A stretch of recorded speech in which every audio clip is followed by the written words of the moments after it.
Hello my dear students, it's me Inamul sir.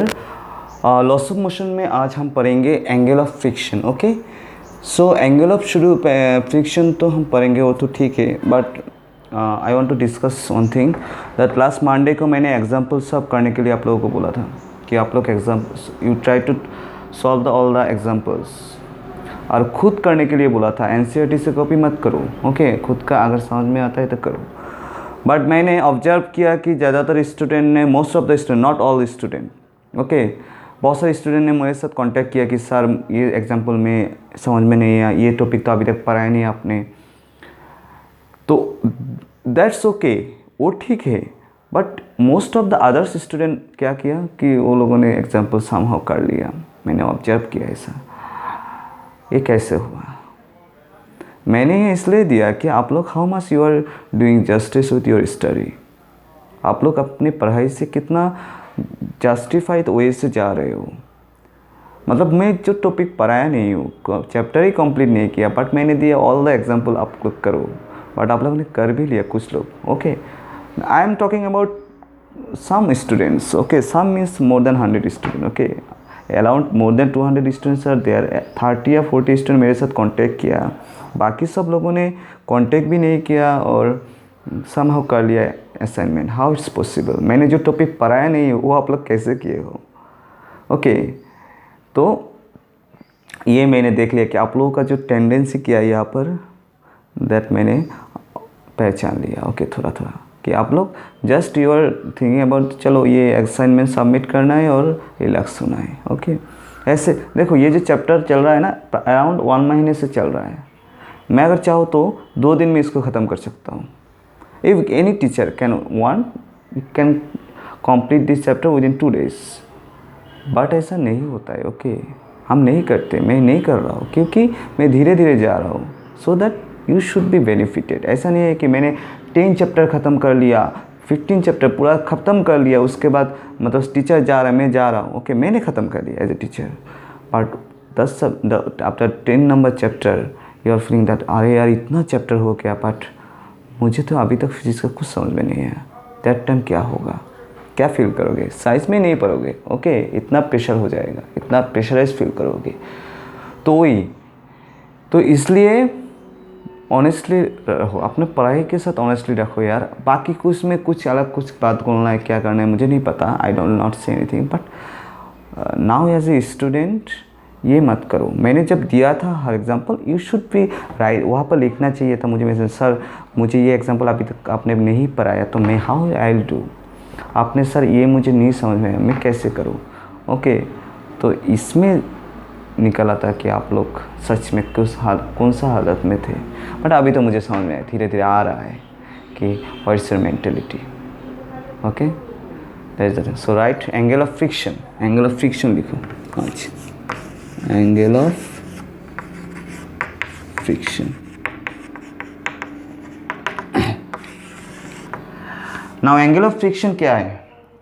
Angle of friction क्या है? Okay, angle of friction, for example सोचिए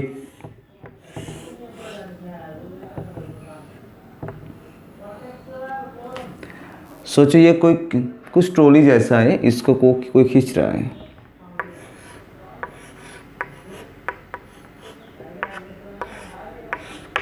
okay, इसको कोई खींच रहा है। नाउ इस force he is applying force in this direction F, ये इस तरफ अप्लाई कर, this is an applied force.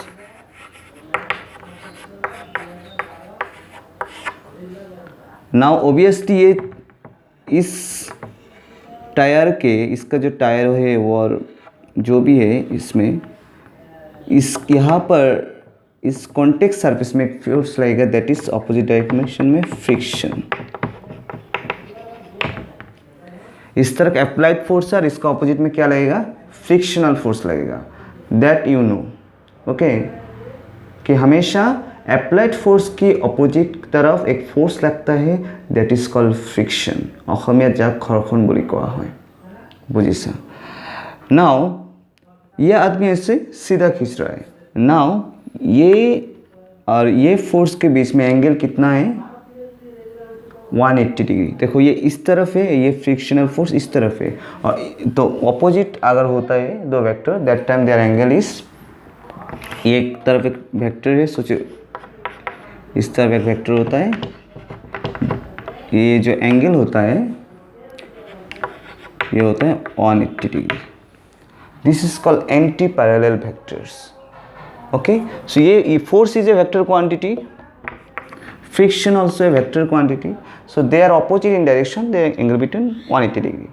okay, हमेशा applied force और frictional force opposite 180 degree angle में रहता है, मतलब नॉर्मली। ओके, अगर सम एंगल में रहे तो क्या होगा। ओके, नाउ ये केस हो गया।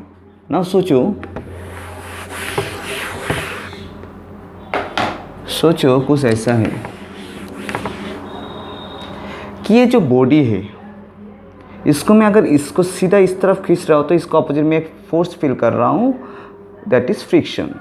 नाउ मैं अगर इसको सम एंगल में ऐसा एंगल में लगाऊँ तो दैट टाइम इसका फ्रिक्शनल फोर्स कम लगता है, और ऐसा करूँ तो और कम लगता है, क्योंकि एंगल ऑफ कॉन्टैक्ट इसमें जो ये जो कॉन्टैक्ट है, कॉन्टैक्ट सरफेस ज़्यादा होगा तो फ्रिक्शन ज़्यादा लगेगा, क्योंकि इंटरलॉकिंग हर पोर्शन में ज़्यादा है ना। देखो मैं इसको अगर सम एंगल में कर रहा हूँ, फ्रिक्शन फोर्स लग रहा हो तो इसमें टाइम में कम लगता है, यस और नॉट। सो वो जो एंगल में जब इसको फ्रिक्शनल फोर्स लगता है उसको शायद हम बोलेंगे एंगल ऑफ फ्रिक्शन, वो हम देखेंगे। आप लोग देखते हो ना, जब ट्रॉली बैग जो होता है वो लोग थोड़ा सम एंगल में एक 45 एंगल या सम एंगल में जब खींचते हो तो वो इजीली आता है, बट आप उसको ऐसे पूरा हॉरिजॉन्टल वे ऐसे पूरा माटी में माटी लोग जो तुम्हें एकदम लगी लो यहाँ तेते तुम्हें तो बहुत कष्ट है। ओके, सो जैसे आप एक टेबल है, टेबल का आप अगर पूरा सीधा ही खींच लाओगे तो ज़्यादा आपको फोर्स लगेगा, बट टेबल को थोड़ा ऊपर करके एक पैर को अगर लगाओगे तो थोड़ा इजीली आप वो चीज़ आता है। Okay, so that is the thing. Now here we have to study. सोचो for example एक बॉडी है, इस तरफ एक फोर्स लग रहा है अप्लाइड फोर्स। ओके, इस तरफ कोई खींच रहा है। ओके, फॉर एग्जांपल कोई आदमी इसको खींच रहा है इन direction. Now obviously in force applied force in this direction, obviously frictional force will be act in this direction लगेगा। now you know इस बॉडी का मास की वजह से नीचे की एक तरफ फोर्स लगेगा दैट इज mg, और ऊपर की तरफ एक लगेगा that is r, that is reactional force और नॉर्मल फोर्स जो लगता है। ओके, नाउ देखो ये r है, सो इस तरफ जो फोर्स लग रहा है फ्रिक्शनल फोर्स, इसको हम यहाँ पर भी ऐसे लिख सकते हैं कि इस अपोजिट डायरेक्शन में लग रहा है, they are same.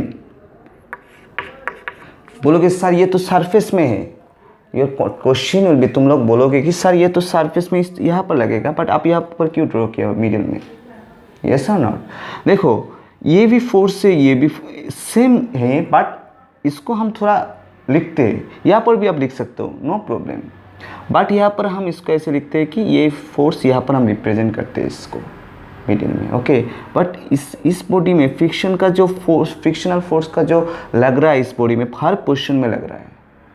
Okay, but particular एक पॉइंट हम लेते हैं जहाँ से हम इसको डिस्क्राइब करते हैं। ओके, जो आप लोग इस आई थिंक 7 नंबर चैप्टर में आप लोग पढ़ोगे कि यहाँ पर पर्टिकुलर एक पॉइंट हम क्यों लेते हैं। ओके, उसको बोलते हैं सेंटर ऑफ मास।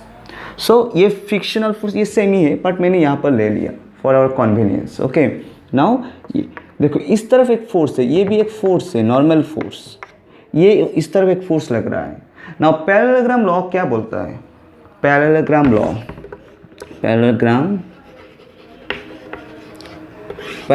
लॉ बोलते हैं कि कोई भी वेक्टर अगर इस तरफ एक वेक्टर जा रहा है और एक वेक्टर इस तरफ जा रहा है, ओके, पैरेललोग्राम जैसे आप लोगों ने सिमिलरली आप लोग सोचे सर ये आप क्या ड्रॉ कर रहे हो, यही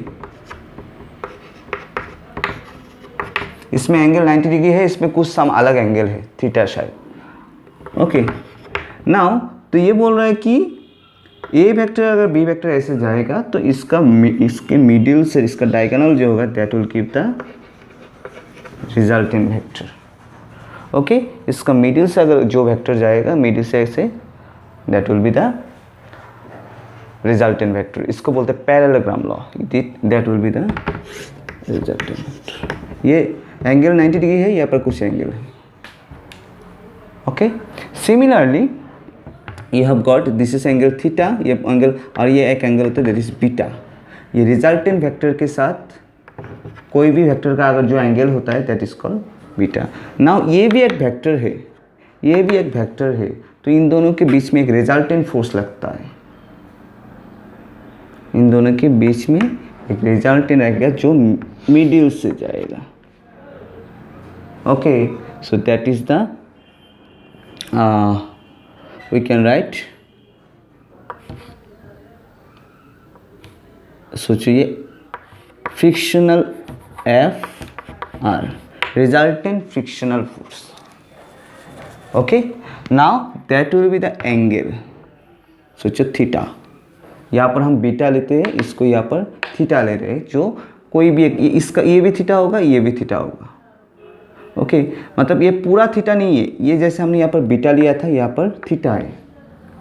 okay, now from this figure if I right tan theta, यहाँ से अगर टेन थीटा लिख लूँ तो टेन थीटा क्या होता है? टेन थीटा क्या है? Perpendicular by base. यहाँ पर देखो परपेंडिकुलर कौन सा है? हाँ, परपेंडिकुलर देखो, हमेशा याद रखना जिसके साथ एंगल होता है थीटा होता है वो हमेशा क्या होता है? बेस होता है। This one is base and this one is perpendicular. Okay, so यहाँ पर if I take O A B, then triangle O A B से लिख सकता हूँ perpendicular base means A B by O A.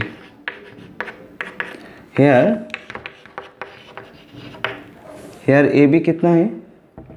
Here A B इस, देखो ये ये जो लाइन है ये और ये क्या होता है? पैरेलल है, सेम होगा। सो ये अगर एफ है तो ये भी एफ होगा। So F vector friction and O is R, ये देखो R. So I can write F by R. Okay, tan theta. So this theta is called angle of friction. Now this theta is called angle of friction. इसको बोलते हैं angle of friction. तो आप लोगों ने शायद इसको कहीं भी देखा है कि F by R, coefficient of friction में आप लोगों ने देखा था कि similarly friction by normal force reaction F by R. Okay, so we can write tan theta, you have got f by r, so f by r की जगह हम क्या लिख सकते हैं? Mu. Okay, now so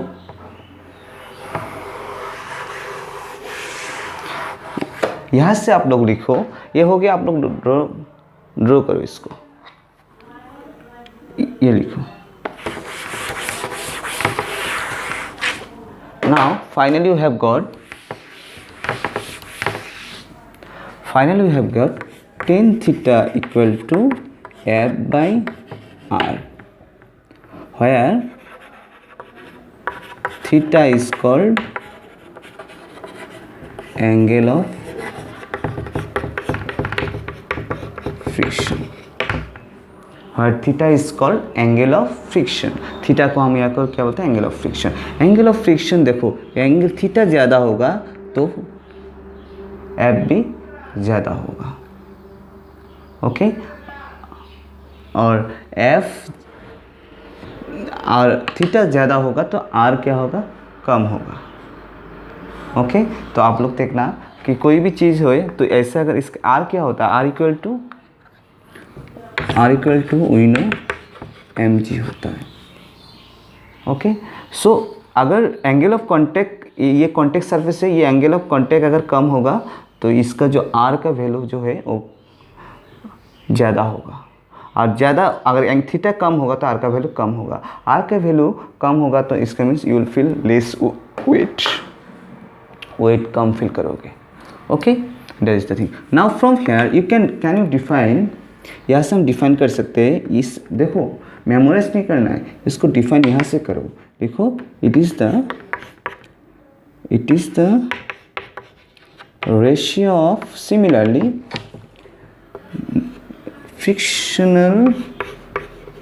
frictional force to the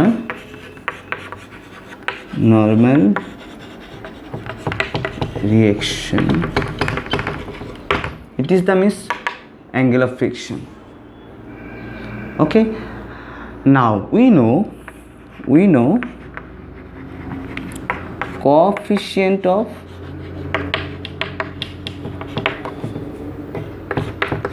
friction क्या था, mu equal to F by R. So similarly mu यहाँ पर लिख सकता हूँ मैं एफ बाई आर के जगह पर। सो फ्रॉम 1 ये 2। Okay, you right.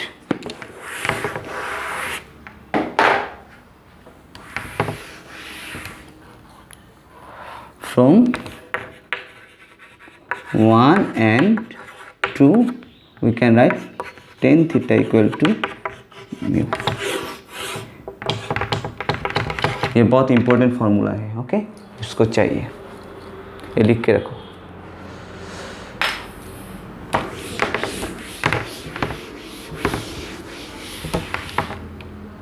Now you right angle of repose.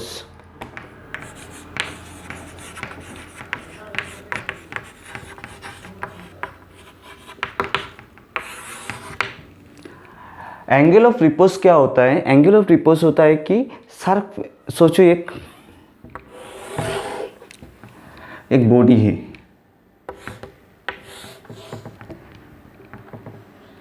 ये बॉडी और सरफेस, ये सरफेस है। ओके, ये सरफेस है, तो इस सरफेस में और बॉडी में जो एंगल है वो 0 डिग्री है ना। ओके, कुछ ऐसा कुछ एंगल नहीं है ना। मैंने इसको ऐसे उठा दिया, इस सरफेस को ऐसे उठा दिया। Now this surface will become, पहला ऐसा था, नाउ ये हो गया, इंक्लाइन प्लेन हो गया। नाउ ये बॉडी ऐसे, ये हो गया। सोचो फॉर एग्जांपल इसको फाई पकड़ते, इसको फाई बोलते हैं, फाई। ओके, जैसे हमने एंगल ऑफ फ्रिक्शन में हमने थीटा लिया था, यहाँ पर हम फाई लेंगे। ओके, सेम होगा नहीं तो। नाउ ये बॉडी है, नाउ ये बॉडी नीचे की तरफ इसका एक मास है, तो इसके नीचे की तरफ एक फोर्स लगेगा, दैट इज mg। मैंने लास्ट में जब इंक्लाइनमेंट प्लेन पढ़ाया था कि बोला था कि यहाँ पर जो एंगल होगा, यहाँ पर भी रिजॉल्विंग का एंगल उतना ही होगा। सो ये रिएक्शन किस तरफ लगेगा? इस तरफ लगेगा, और ये देखो फाई होगा। ये अगर फाई होगा तो ये भी उतना ही होगा, यहाँ पर भी ये फाई होगा। ये हो जाएगा r cos फाई, ये होगा mg cos फाई, और एक बार mg sin फाई। ये रिजॉल्विंग होता है। ओके, मैंने ऑलरेडी आप लोगों को बोला है। नाउ ये बॉडी जब इस तरफ आएगा, सोचो एक एक्सेलरेशन इस तरफ लग रहा है, तो इसका ऑपोजिट में एक फोर्स लगेगा, दैट इज फ्रिक्शन। यस और नॉट? फ्रिक्शन लगेगा इस तरफ। देखो, you see here you will get the friction.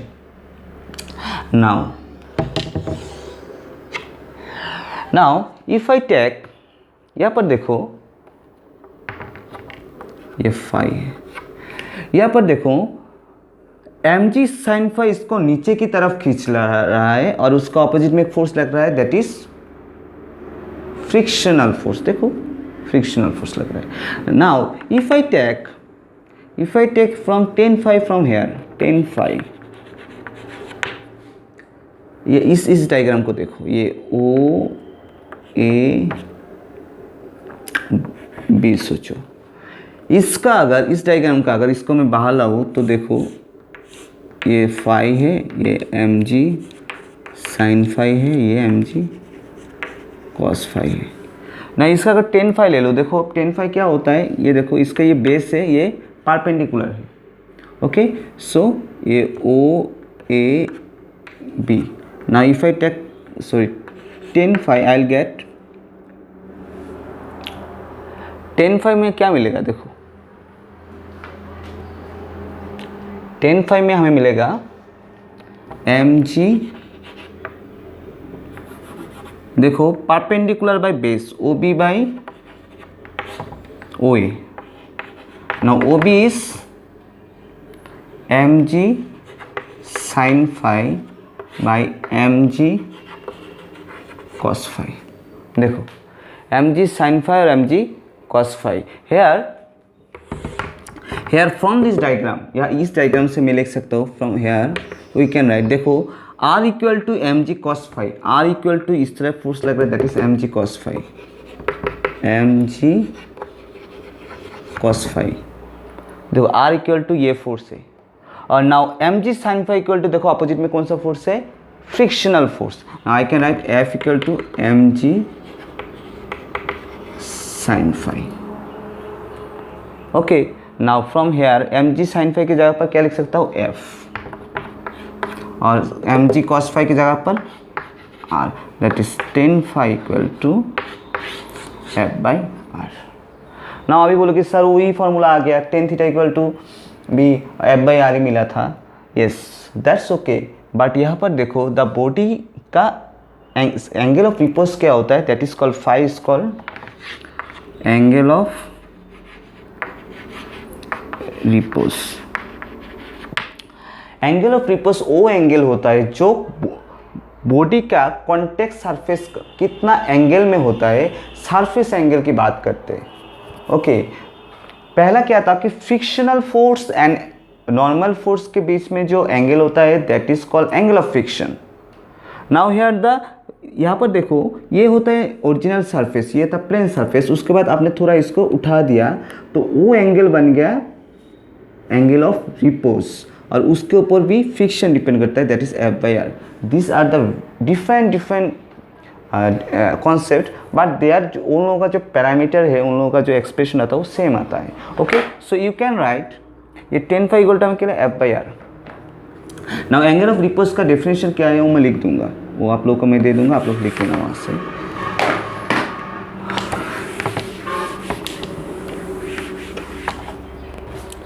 So finally get 10 phi equal to f by r, यह हमको मिल गया। Now we have already get angle of, that is angle of friction. We know we have tan theta equal to f by r. So from 1 and 2 we can write tan theta equal to tan phi, theta equal to phi. That means angle of friction equal to angle of repose, that is angle of friction equal to angle of repose. Okay, तो basically आप लोगों को অসমীয়াত কওঁ তোমালোকক যে তোমালোকে angle of ফ্ৰিকশ্যনৰ আৰু এংগেল অফ ৰিপ'জৰ মাজত পাৰ্থক্যটো কেনেকৈ বুজিবা, যে এংগেল অফ ফ্ৰিকশ্যন হ'ল যে নৰ্মেল ফ'ৰ্চ আৰু তোমাৰ ফ্ৰিকশ্যনৰ লগত যিটো এংগেল হয় সেইটো, আৰু এংগেল অফ ৰিপ'জ হ'ল যে ছাৰ্ফেচটো কিমান ওপৰ হেলনীয়া হ'ল সেই এংগেলটো বুজাইছে তোমাৰ एंगल ऑफ रिपोज। सिंपल কথা বুঝা নাই। नाउ हम लोग को तीन डेफिनेशन मिला, एक मिला तो कोफिशिएंट ऑफ फ्रिक्शन, और एक मिला angle of friction, and another is angle of repose. This are the basic thing. तो ऑलमोस्ट फ्रिक्शन का ख़त्म हो गया, जो आप लोगों को था ये इतना ही चाहिए। ओके, नाउ आप लोगों को मैं बीच में एक स्टूडेंट का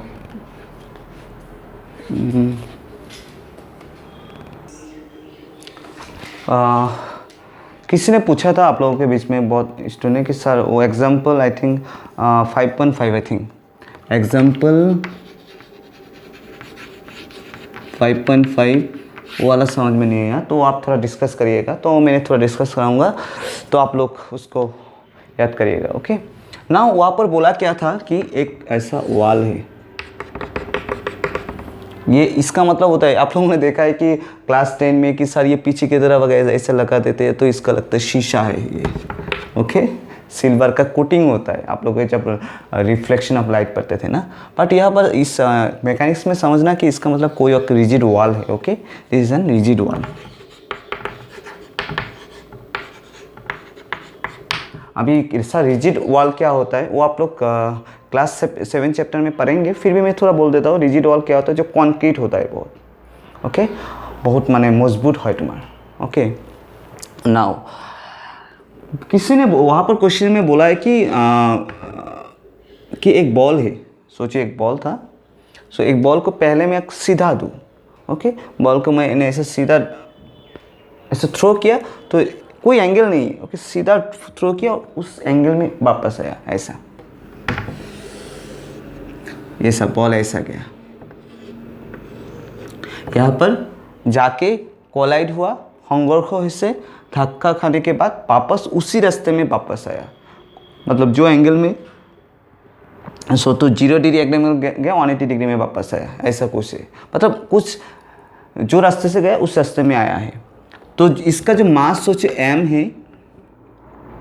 okay, this is an x axis, ये एक्स एक्सिस है और ये इसका y एक्सिस है।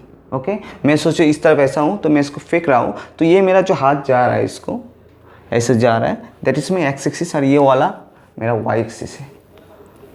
ओके, नाउ मैं अगर पूछूँ इसका जो मोमेंटम है, सोचो इसका वेलोसिटी u है। ओके, क्वेश्चन में दिया हुआ है कि initial velocity and final velocity same है, मतलब u वेलोसिटी से अगर गया, u वेलोसिटी से अगर गया, सोचो u वेलोसिटी अगर गया तो वापस u वेलोसिटी से ही आया। ओके, मतलब कुछ वेलोसिटी चेंज नहीं हुआ। ओके, कौन सा वॉल में कैसा वॉल में वेलोसिटी चेंज नहीं होता है। फॉर एग्जांपल आप लोगों को ज़्यादा समझते सर जिस स्पीड में हम इसको फेंकते हैं उसी स्पीड में तो वापस नहीं आता, कभी कभी ज़्यादा स्पीड में भी आता है, कुछ कभी कभी कम स्पीड में होता है। बट यहाँ पर जो बॉल लिया है that is billiard ball. Okay, billiard ball अभी क्या बोलूँ, आप लोगों को पता है कि बिलियर्ड एक गेम ही होता है। ओके, वो जो बॉल होता है ना वो बहुत इसको आप लोग जब ऑर्गेनाइजेशन चैप्टर में पढ़ोगे वहाँ पर है कि वो मतलब एनर्जी लॉस नहीं करता है इतना। ओके, सो एनर्जी लॉस नहीं होना मतलब क्या है वो हम पढ़ेंगे। ओके, तो सिमिलर याद रखना कि जो बिलियर्ड वॉल में बॉल ने जो वेलोसिटी से गया था उस वेलोसिटी में वापस है, अगर 10 मीटर पर सेकंड में गया था तो 10 मीटर पर सेकंड में वापस आ रही है यहाँ पर आफ्टर कोलाइडिंग। नाउ देखो यहाँ से अगर जा रहा है तो यू डायरेक्शन इस तरफ जा रहा है, बट जब आ रहा है that is positive X axis, now that is वापस इस तरफ इस नेगेटिव एक्स एक्सिस में आ रहा है। ओके, मेरे ऑपोजिट आ रहा है, that time its velocity gets negative, क्योंकि velocity is a vector quantity. ये अगर मेरा पॉजिटिव होगा तो उसका ऑपोजिट में मेरा नेगेटिव होगा, तो दैट टाइम इसका जो इनिशियल मोमेंटम होगा, इनिशियल मोमेंटम सोचो पी आई क्या होगा, दैट इज एम यू, और पी एफ इसका जो फाइनल मोमेंटम होगा दैट इज देखो एम, वेलोसिटी क्या है minus U, it will be minus M U, क्यों माइनस हो रहा है because in opposite direction. Now only it will only along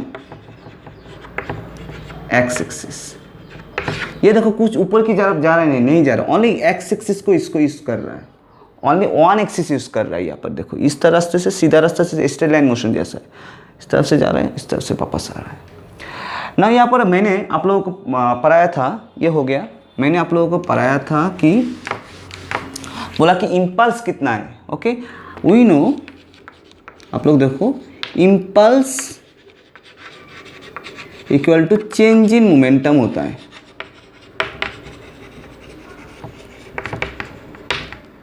impulse equal to मैंने चेंज इन मोमेंटम पढ़ाया था, okay, that is I equal to del P.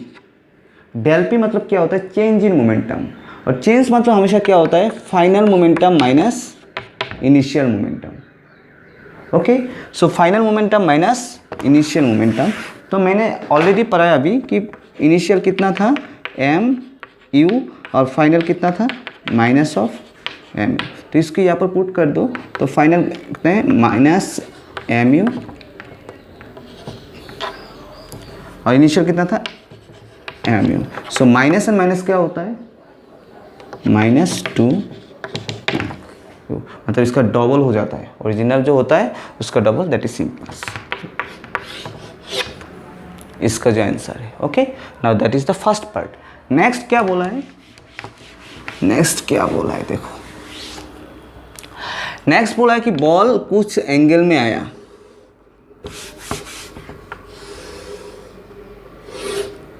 और जो angle में आया उसी एंगल में वापस गया। Okay, that is the. Now आप लोगों को पता है कि ऐसा आप लोगों ने पढ़ा है कि ये अगर वेक्टर होता है तो ये सम एंगल में होता है, थीटा सोचो तो ये होता है आर कॉस थीटा, ये होता है आर साइन थीटा। ओके, ये एक प्लेन में है, देखो ये एक प्लेन में है। अभी देखो ये सीधा ओनली ऑन एक्सिस में आ रहा था। नाउ कैन यू से this is an on axis में है, नहीं, ये 2 डायमेंशनल है।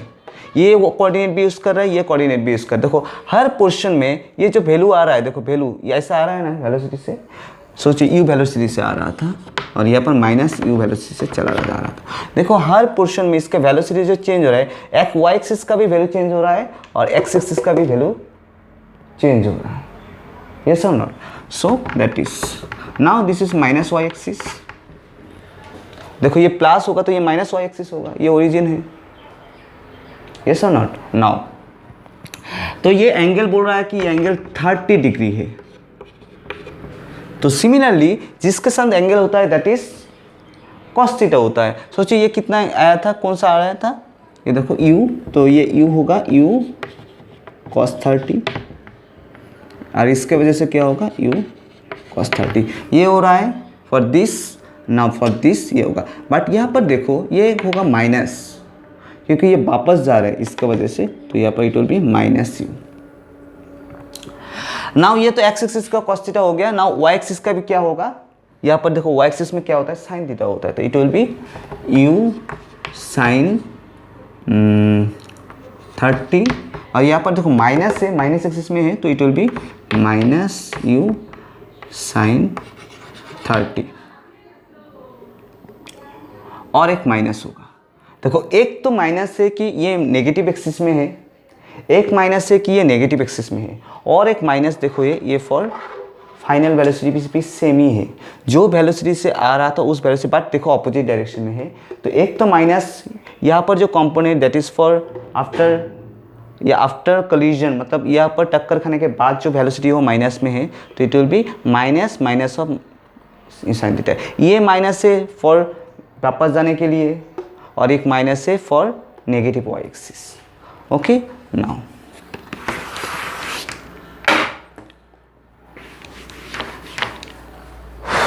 देखो अभी एक्स कंपोनेंट,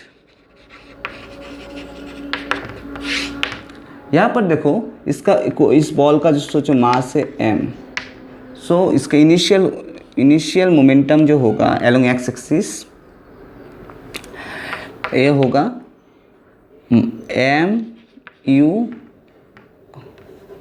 cos 30, ये हो रहा है इनिशियल मोमेंटम एक्स, और ये होगा फाइनल मोमेंटम, ये आई है, final momentum minus of m u cos 30। Now change इन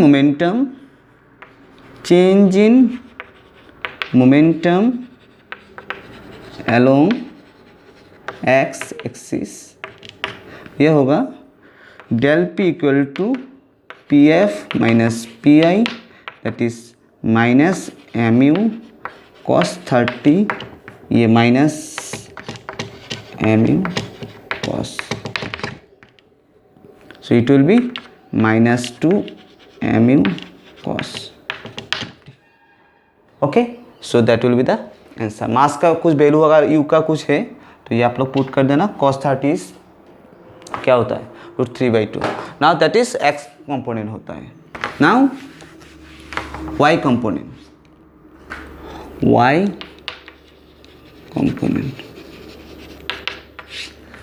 ना y कंपोनेंट क्या है, देखो यहाँ पर y कंपोनेंट है, इनिशियली इसका कितना है u sin 30 और फाइनल क्या है माइनस माइनस क्या हो जाएगा, minus and minus minus minus u sin theta, it will B plus u sin theta. Okay, now change in momentum, change in momentum होगा pf माइनस pi, ये होगा u sorry sin 30 होगा सबका, 30 में है तो it will be u sin 30 minus u sin 30, तो sign it will B 0, मतलब इसका जो change in momentum along y axis क्या होगा 0 होगा। सो that will be the impulse. Okay, only x axis में आप लोगों को मिलेगा। That is the question. Okay, now आज इतना ही है, आप लोग इसका करो, अगर समझ में नहीं आ रहा है तो कांटेक्ट करो। Okay, that's the thing. Thank you.